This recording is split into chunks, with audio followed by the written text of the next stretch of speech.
No, not at all. Argentina's peso has also collapsed repeatedly.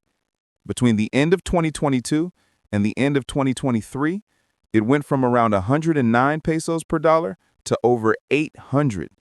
Then the new government devalued it by another 50% overnight to realign the official rate. I can't even imagine what that must feel like for an average person.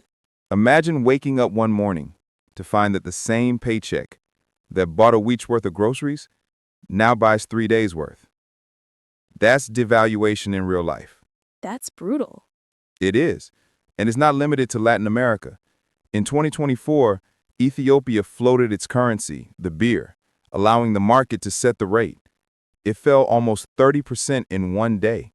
That was part of an IMF-backed reform plan, but it shocked the economy. So whether we're talking about Argentina, Lebanon, or Ethiopia, the pattern seems to repeat. Inflation, policy changes, loss of confidence, and then collapse. Exactly. You can also add Turkey's lira, South Sudan's pound, and Pakistan's rupee to the list too. All of them have faced the same downward spiral in recent years. That brings me to something deeper. There's obviously the economic side, but isn't there a big emotional component too? Yes, and that's one of the most fascinating parts of this topic. Money is built on trust. A currency works because people believe it will hold value tomorrow. When that trust breaks down, whether because of politics, corruption, or mismanagement, people rush to convert their savings into something safer, usually dollars. So when fear sets in, it becomes a self-fulfilling prophecy. Exactly. Economists call it capital flight, but it's really human emotion at work.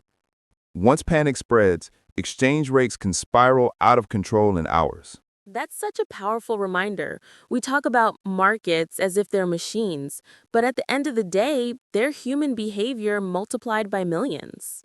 Absolutely. If investors or citizens believe a currency will fall, their actions accelerate that fall.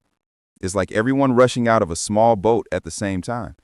Even if the problem was small, the panic sinks it. Let's bring it closer to home. What happens to everyday people and businesses when a currency collapses? For individuals, imported goods immediately become more expensive. That's including essentials like fuel, food, and medicine. Salaries lose purchasing power if they're not adjusted, and debts, denominated in dollars, suddenly become much harder to pay.